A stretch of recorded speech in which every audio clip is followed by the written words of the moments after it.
before a couple times, but not as to such a like literally on the front line. So like 2 kilometers away from the positions of the enemy. Is it pretty hard to get there?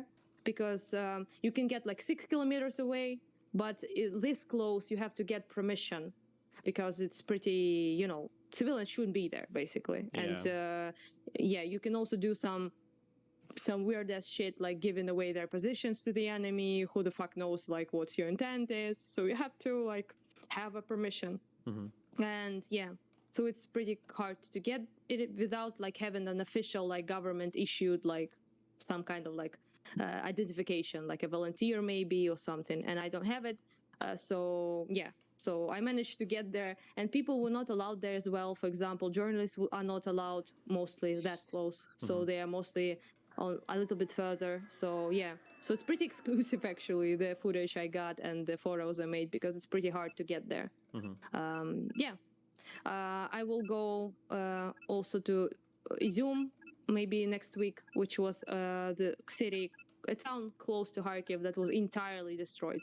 Like there's like nothing there, like flattened entirely. And I would like to maybe see it and talk to people. Also, there's like the biggest mass grave there as well, which is like 500 bodies basically.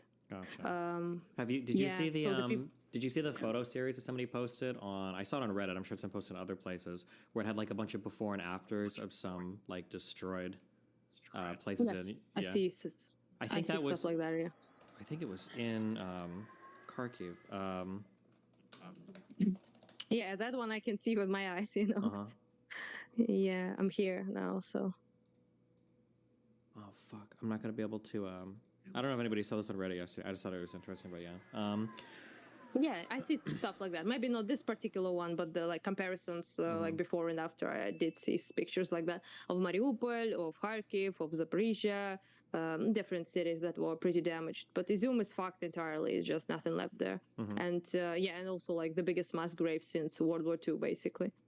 So there's that. And most of the people there were civilians, and quite a lot of them also were women and even some children in those mass graves, with traces of torture, traces of violent death, with their hands tied behind their back, you know, mass graves in its most like direct way of me.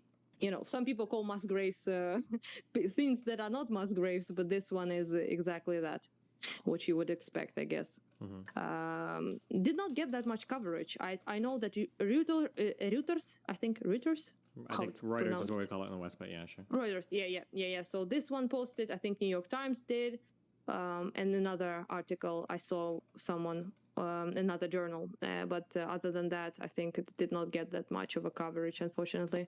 Not as much as Bucha did, for example, which was like on the news a lot, which was north of Kiev, basically. Why is everything but this so was even worse, actually, what they difficult? did in Izium. But you know, I guess that was like the first big, like, huge scandal of discovering what they were doing to civilians. And that's why I guess everyone talked about it, because it was, oh wow, I feel, oh my god, Russians, you know, raping, torturing, killing civilians. Wow, surprise, you know.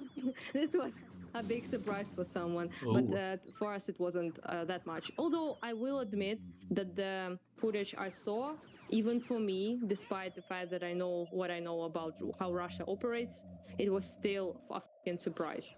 Because in a way, because it's just the level, like just of violence is just so insane.